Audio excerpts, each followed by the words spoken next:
예, 오늘도 실전 손자병법에 대해서 이야기해 보겠습니다. 소주제로 적의 선제 공격이나 협박에 방어하기.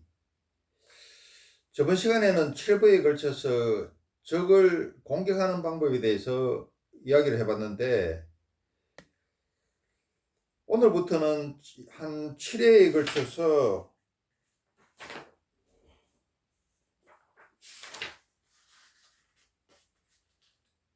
6회에 걸쳐서 적이 선제 공격을 해올 경우에나 적이 협박을 할 때 이거 어떻게 해야 되느냐, 이거에 대해서 한번 6부에 걸쳐서 이야기를 해보겠습니다. 그 첫 번째 시간으로, 우리 살다가 보면 내가 가만히 있는데도 공격을 당하거나 협박을 당하거나 무시를 당하는 게 공항이 있죠. 세상에 착한 사람들만 있는 게 아니다. 나무가 가만히 있고자 하나 바람에 가만 놔두지 않죠. 토인비 말대로 이 세상은 도전에 대한 응전이다.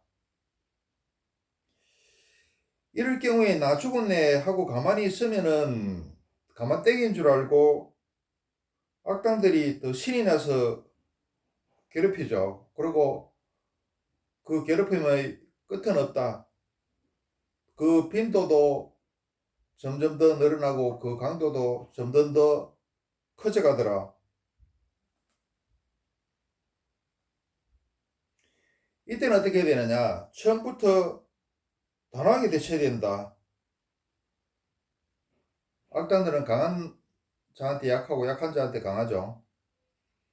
그리고 아인슈타인이 뭐라 그랬냐 하면은, 세계는 살아가기에 위험한 곳이다.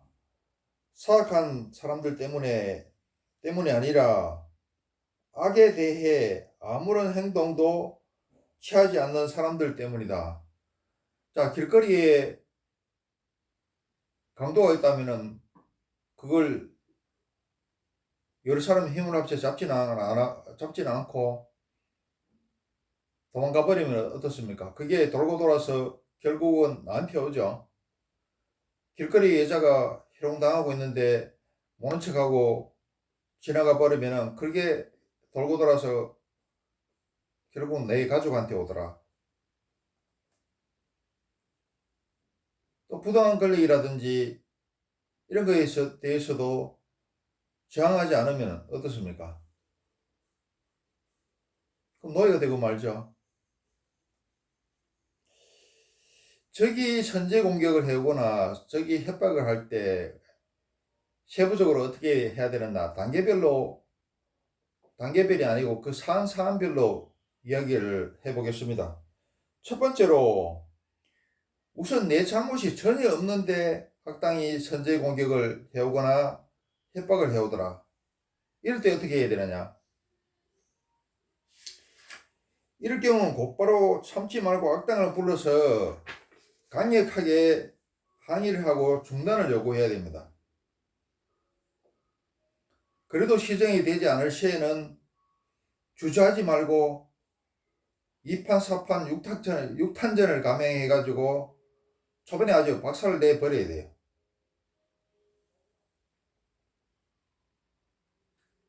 힘껏 주먹으로 안 되면은 간단한 무기를 써도 됩니다. 간단한 무기가 아니라면은, 안 된다면은, 하여튼 동원할 수 있는 거는 다 동원해서 완전히 박살을 내야 된다. 제압을 해야 된다. 이거는 특히 어디에서 필요하느냐? 남자들은 살아가면서 육탄전을 피할 수가 없어요. 머리싸움도 하지만도, 말싸움도 하지만도, 또 전략전술 싸움도 하지만도, 이 수컷들은 육탄전을 피할 수가 없다. 이거는 중고등학교 무심 애들 일대 이게 필요하죠. 중고등학교 학교 생활 하다 보면은 무심 애들 사이에서는 무섭죠. 육탄전이 오고 가죠.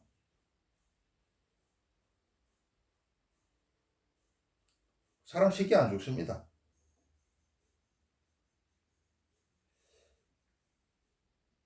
그 조직 생활 할 때도 그래요. 조직 생활 할 때도 비슷한 레벨에 있는 사람이 이렇게 하면은 1대1로 불러가지고 하면 박살을 낼 필요가 있어요. 그런데 이거에 여의치 않을 경우에는 참지 말고 조직 내 개통이나 경찰이나 외부 공권력의 도움을 청해서 초반에 제압을 하고 건절을 시켜야 된다. 참는다고 능사가 아니다. 참으면은 그 사람 괜찮다고 생각하는 게 아니고 가만떼기인 줄 알고 더 괴롭히고 더 괴롭히는 빈도가 늘어나고 괴롭히는 강도가 더 커지더라. 자, 예를 한번 들어볼게요. C씨라는 사람이 있는데 이 양반은 중고등학교 시절에 키가 너무 작아가지고 늘 업심여긴과 괴롭힘을 당했어요. 이거 한두 번도 아니고 참을 수가 없죠. 그래서 이 양반이 이걸 피하기 위해서 학년이 올라가면은 어떻습니까? 초등학교에서 중학교 올라가면은 또 애들이 바뀌죠. 또 중학교 올라가서 학년이 올라가면은 또 반이 바뀌지 않습니까? 그리고 애들이 또 달라지죠. 이러면은 그러니까 초등학교에서 중학교 가거나 중학교 고등학교 가거나 또 중학교에서 학년에 올라가거나 고등학교 학년에 올라가면은 반이 바뀌지 않습니까? 그럼 애들이 또 바뀌죠. 그때는 어떻게 하느냐?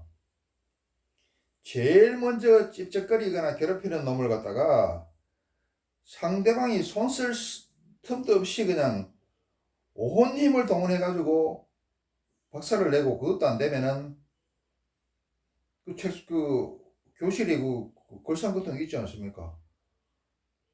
걸상이나 저 밀대 그거 나무 부러뜨려 가지고 그러면은 걸상으로 그대로 내리 찍고 하여튼 상대방이 손 쓸 틈도 없이 그냥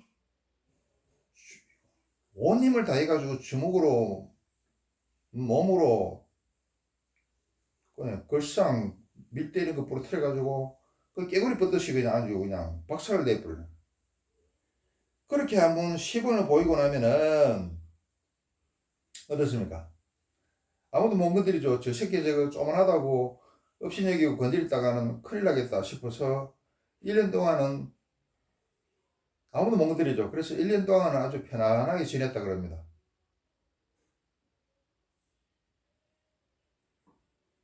기습과 선제 공격이 최선의 방어죠. 공격은 최선의 방어죠. 선제 공격이 최선의 방어일 수가 있다. 자, 이스라엘하고 아랍하고 붙었을 때 어떻습니까? 이스라엘은 상대방이 공격해오기 전에 미리 상대방의 공격을 감지하고 선제 공격을 선방을 때려버렸죠. 기습해버렸죠. 그걸 갖다가 지금도 하고 있습니다.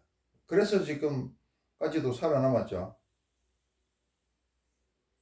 그래서 상대방이 공격 조짐을 보이면은 참지 말고 먼저 공격하는 것도 괜찮다. 선제 공격하는 것도 괜찮다.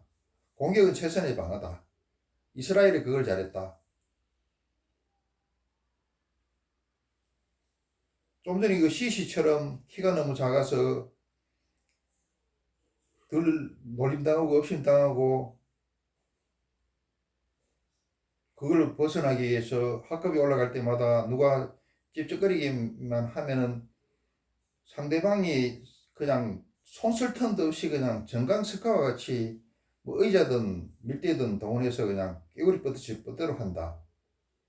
이것도 괜찮은 방법이다. 5분 시간에는 내가 잘못이 전혀 없을 경우에 상대방이 선제 공격을 해오거나 협박을 해올 경우에 어떻게 하는가에 대해서 이야기를 했고, 다음 시간에는 내게도 일부 잘못이 있는 경우에 상대방이 공격을 해오고 협박을 해올 경우에 어떻게 대처해야 되는가, 이거에 대해서 이야기를 해보겠습니다. 오늘 여기까지.